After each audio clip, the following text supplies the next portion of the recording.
Herkese merhaba, yeni bir videoyla karşınızdayım. Bugün neredeyim? Teknofest'teyim. Teknofest'in açılış gününde.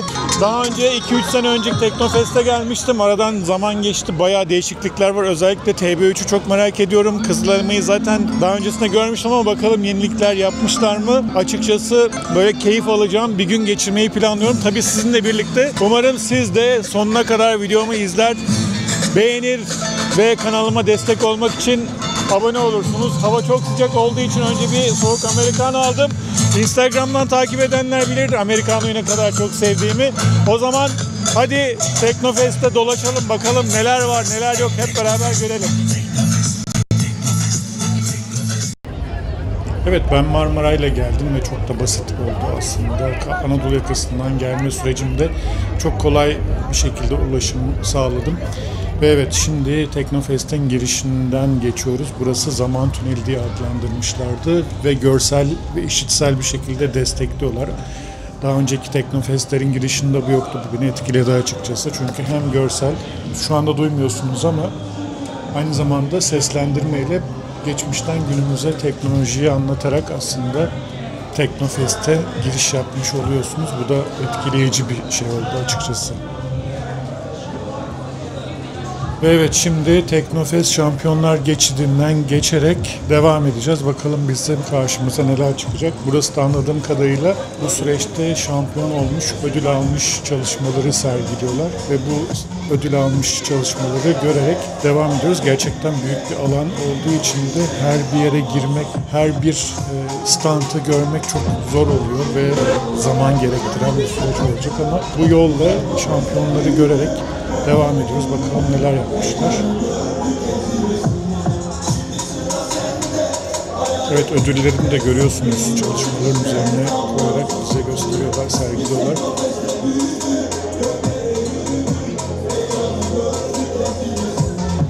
Ve burası da daha önceki Teknofest'te de görmediğim detaylardan bir tanesi. Füze ile alakalı çalışmaları sergilemişler. Belki de ben kaçırdım. Geçen senekine gitmemiştim. Ondan öncekiydi galiba gittiğim. Ve burada da elektrikli araba yarışmalarında sonuç alanları sergiliyorlar. Bu da güzel bir, geleceğe dönüp baktığınız zaman güzel bir çalışma olmuş.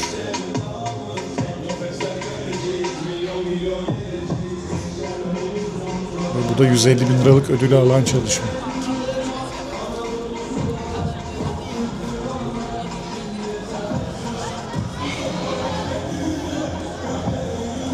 Evet, şimdi biraz teknolojik. Şimdi televizyonda gördüğümüz, görürken de küçük gibi hissettiğimiz ama yanına geldiğinizde kocaman olan insansız hava araçları. Ben her seferinde çok etkileniyorum çünkü televizyonda seyrettiğimde ya da YouTube'da seyrettiğimde küçük gibi gözüken ama canlı olarak yanına geldiğinizde kocaman, devasa bir insansız hava aracı olduğunu görüyorsunuz ve etkileyici gerçekten. Evet, bu da kırmızı hürkuş. Bunun rengini de çok beğendim. Çok güzel bir renk yapmışlar. Üzerindeki motifler de süper. Bu arada Anka 3'ü göremedim ve TB2 bizim herhalde Türkiye'nin ürettiği en popüler insansız hava aracı. Anka 3'ü göremedim. Onu çok merak ediyordum aslında. Özellikle de onu görmek de istiyordum. Buraya geldiğimdeki hedeflerimden bir tanesi de oydu. Bu helikoptere de bayıldım. Rengi polis helikopteri ki bunlarla da ilerleyen zamanda gösteri yapacaklar. O gösteriyi de çok merak ediyorum açıkçası.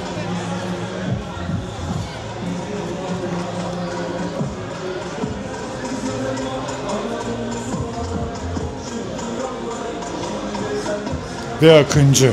Bu da Türkiye'nin adını her yerde zirveye çıkartan insansız hava araçlarımızdan ki ekipmanları ve bombaları zaten olay. Kemankeş zannedersem şuradaki, yanlış da söylemiş olabilirim.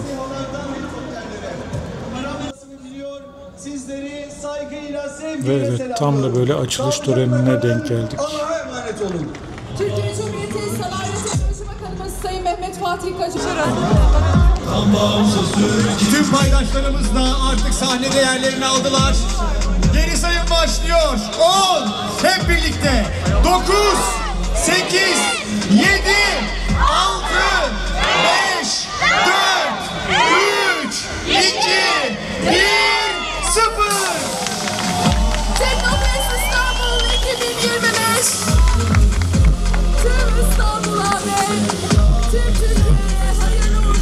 Gökbey, bunu da çok televizyonlarda gördüm. İlk helikopterimiz. Bu da enteresan ve burada da uzaya çıkan ilk insanımız.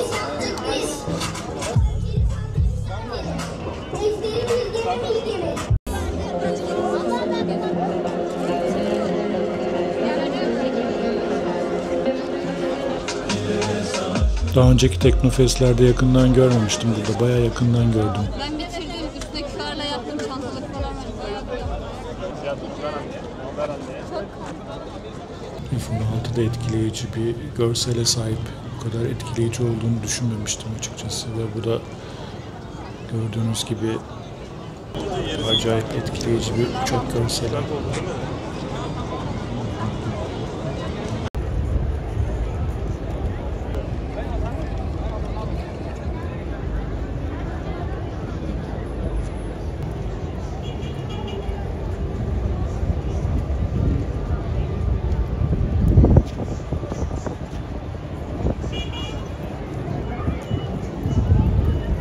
Burada da çok enteresan drone uçuşları yapıyorlardı. Aslında katılmak istedim ama çok kuyruk vardı.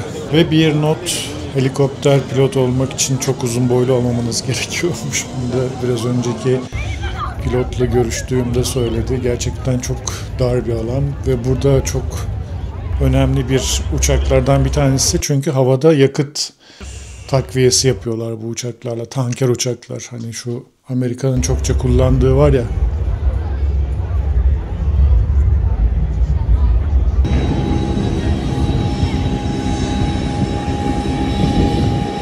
Ve burası da biraz zor bulduk çünkü bayağı uzun mesafe, en sonuna yapmışlar yeme içme yerini. Tuvaletler de burada. Bütün okullar da toplanmış. Yemek alanına geldik. Yemek alanında da o kadar çok alternatif var ki ne alacağınızı bilmiyorsunuz. Bir de şöyle bir detay var. Bu çadırların altında fiyat listeleri koymuşlar. Bu çok hoşuma gitti. Ne alacağınızı oradan görüp bir fiyat aralığı yapmışlar herhalde. Ben de oturdum böyle bir nohutlu, tavuklu pilav ve açık ayranla biraz kendime geldim. Ondan sonra da devam edeceğiz. Hadi bakalım. Burası da çok enteresan, ilgimi çekti. Tarım teknoloji kümelenmesi diye kurdukları bir stand. Tarımla alakalı çok enteresan, ileriki zamanlarda karşımıza çıkacak olan bir detay ve şimdi de ne zamanı Türk yıldızlarını seyretme zamanı. İşte Türkler geliyor. Genç huzurlarınızda Türk yıldızları.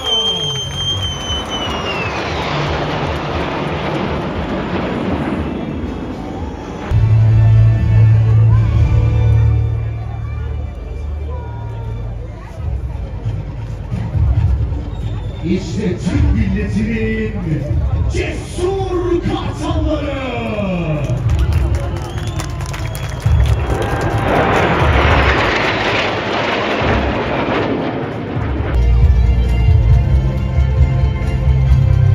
İşte karşınızda Türk bayrağı.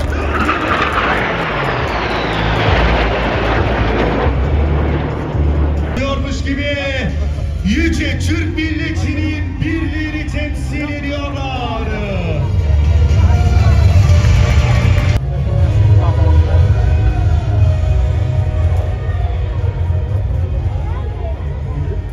Huzurlarınızda geceleyin gündüz parlayan yıldızlar.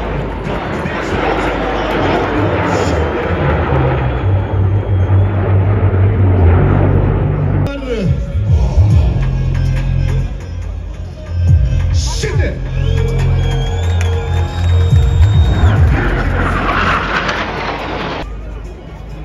dört numarada kaçırıyor ve girdap gibi.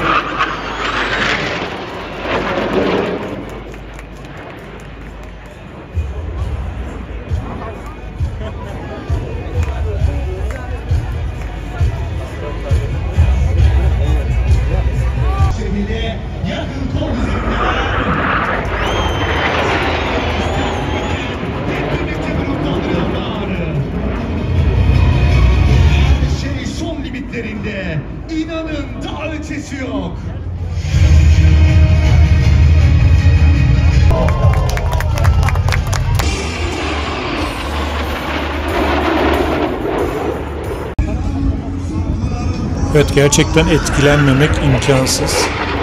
Şöyle bir uçuş gösterisi izledik yine. Bu arada gelmişken TOG'un T10F'ini de görmeden gitmeyelim dedim. Gerçekten yani uzaktan da olsa kendine hayran bıraktıracak bir dizayn yapmışlar. Renklerine ben bayıldım. Mardin mavisi de çok güzel. Ayder zaten Rizel olduğum için favori renklerden. Ve burada da Som-M ile Roketsan'ın yapmış olduğu siperi görüyorsunuz. Bunları da çok merak ediyordum açıkçası. Gerçekten buraya gelip bunları gördüğünüzde koltuklarınız kabarıyor resmen yani. Türklerin neler yaptığını görmek, kendi mühendislerimizin, kendi gençlerimizin, kendi insanımızın neler yaptığını görmek, izlemek, onlara dokunmak insana gerçekten ayrı bir his katıyor.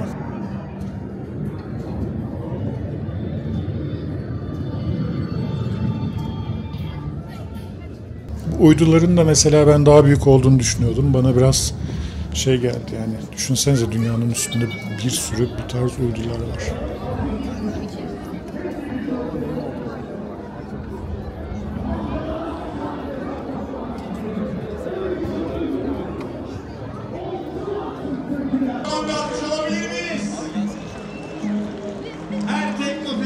Evet, burada da daha önceki Teknofest'e katılmıştım ben de bu gözlüklerle. Bu da çok enteresan. Bunu da hiç görmemiştim açıkçası. İlk defa görüyorum bu robot köpekleri. Ve Kızıl Elma gerçekten her seferinde dikkat çeken, ilgi gören insansız hava araçlarımızdan bir tanesi. Artık son halini aldı. Seri üretime geçtiği için üzerinde herhangi bir değişiklik olmayacak diye düşünüyorum. Belki daha farklı olabilir diye düşünmüştüm daha önceki Teknofest'lerde ama bu son hali. Taşıdığı bombalar da görüyorsunuz, gerçekten süper.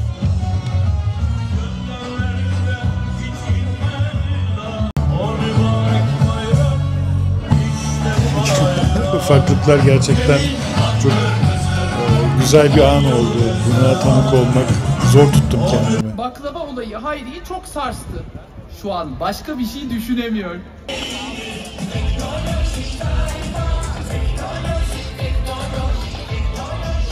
Ve TB3. Bunu çok merak ediyordum, katlanır kanatları olması itibariyle. Gerçekten bu da etkileyici ve uçuş yapacak. Uçuşunu da göreceğiz bugün. TCG Anadolu'da görebilseydim ona da gitmek istedim ama gidemedim.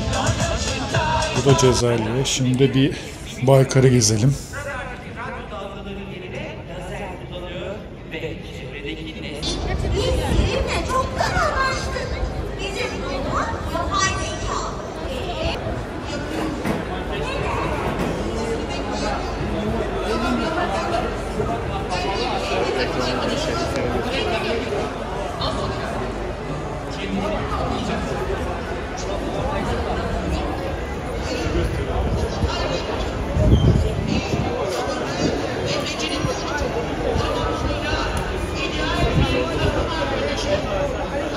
Aslında konumlandırma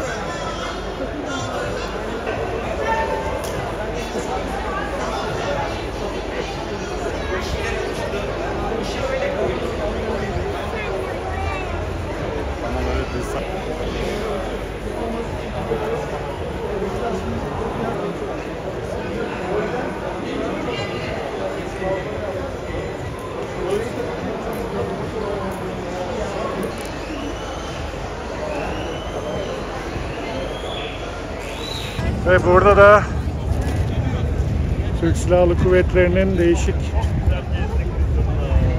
kurumlarının kıyafetleri var. Tamam ama birazdan kaçacağım. Ben bir şu bakayım. Dolaştık bu kadar mağazanın arasında bir tek bu saç şapkayı alabildim. Nasıl olmuş?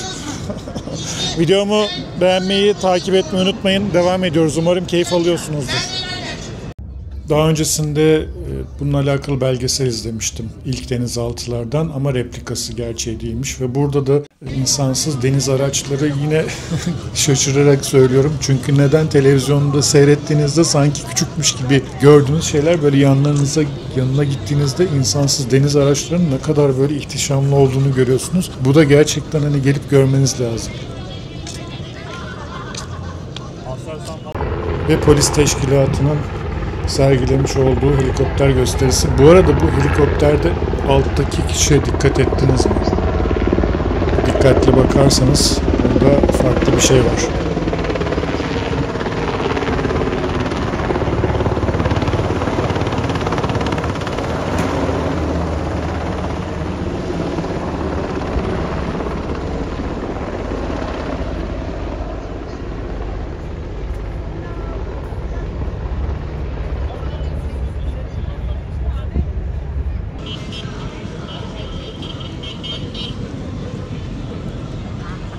Bunlar özellikle televizyonda falan izlediğinde küçük gibi gözüküyor ama burada gerçekten büyükler.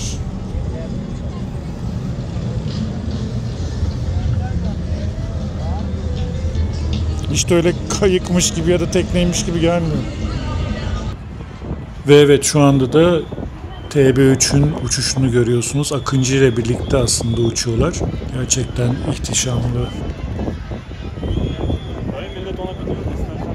Her Türk'ün kesinlikle görmesi gereken bir görüntü.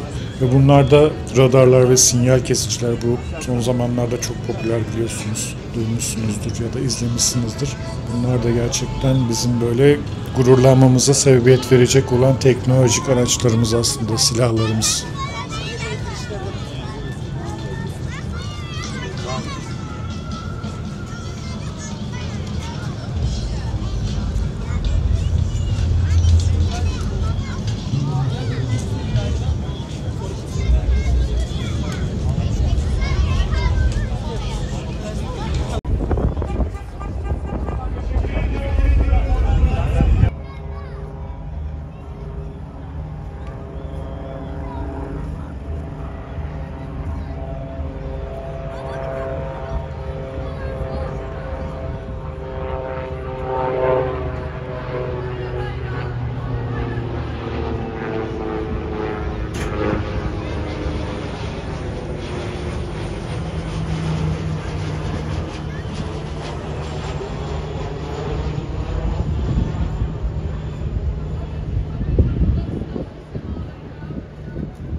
Baksana hiçbir şey yapmıyor ya.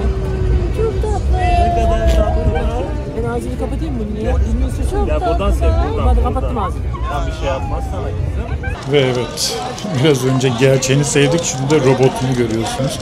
Ben de çok merak ediyordum. Girişte de görmüştüm ama biraz daha aksi, daha hareketli olan hali. Hadi hoşça kal, köpekçik.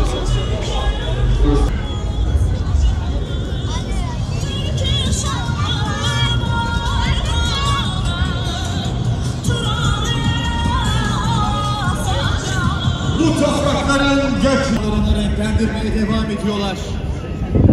100.000 uçuş saatini geride bırakan.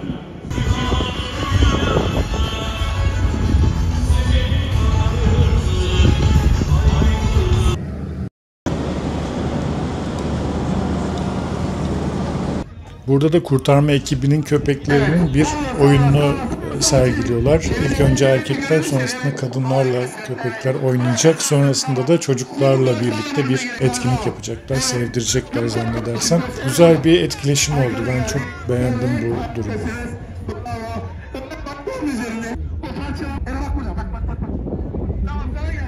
Evet abla. 10 kere çıksın abla. Tut abla. Tut abla. Sağlam. Gel kardeşim. Oynayan dışarı çıksın. Oynayan dışarı çıksın. Bundan sonraki oyuncumuz genç kardeşlerimle, çocuklarla. Burada bir tane delikanlı... Şimdi de fetih ruhuna giriyoruz. Bakalım bizi ne bekliyor, neyle karşılaşacağız. İmkansıza yelken açanların rüzgarı nedir? Yapılamaz denileni hedefleyenlerin ilk adımı nerededir?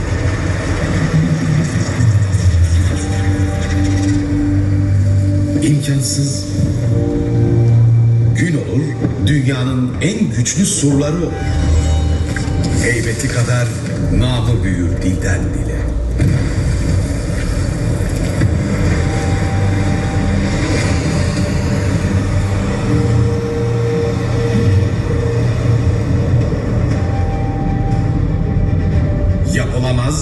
dev zincirlere bürünen engeller oluverir. Hayal kuranların önüne dikilir, yapamazsın diye. Ama bir genç çıkar, teknolojiyi rüzgar kılar yelkenleri. Hedefe giden yol kapalıysa yepyeni bir yol açar gemilerine. Tıpkı o gün gibi bugün de bir genç çıkar, geleceğin teknolojisiyle imkansız denileni aşar, yapılamaz deneni yapar. Dün dünyanın en büyük surlarını yıkacak topu döken, gemileri karadan yürüten genç Fatih Sultan Mehmet gibi bugün Teknofest kuşağı gençleri imkansız denen teknolojileri üretip engellere rağmen yapılamaz deneni yine yapıyor. Devir değişse de, isimler değişse de çağ kapatıp çağ açanların ortak kodu değişmiyor. İmkansıza inanmamak.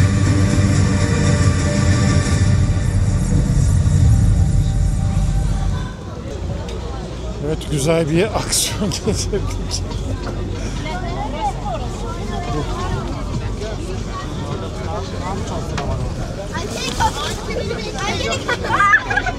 Evet, şimdi Atak helikopterini izleyeceğiz. Sonrasında 2 tane daha jandarma helikopteriyle birlikte bir gösteri sergileyecek. Hadi bakalım nasıl bir gösteri bizi bekliyor.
Evet, bir videonun daha sonuna geldik. Umarım siz de benim gibi keyif almışsınızdır. Ben çok heyecanlanmıştım. Çok uzun zamandır da bekliyordum Teknofest'i. TOG'un yeni modelini gördük, TB3'ü gördük, Akıncı'yı gördük, Akıncı'nın uçlarını gördük. Gerçekten çok keyifliydi ve çok gurur vericiydi. Umarım siz de benimle birlikte keyif almış ve gurur duymuşsunuzdur. Yorumlarda yazarsanız sevinirim, nasıl buldunuz? Yeni videolarda görüşmek üzere. Kanalıma destek olmak için abone olmayı ve aşağıdaki abone ol tuşuna basıp yandaki zile tıklamayı unutmayın. Yeni videolarda görüşmek üzere. Hadi hoşça kalın. Bay bay.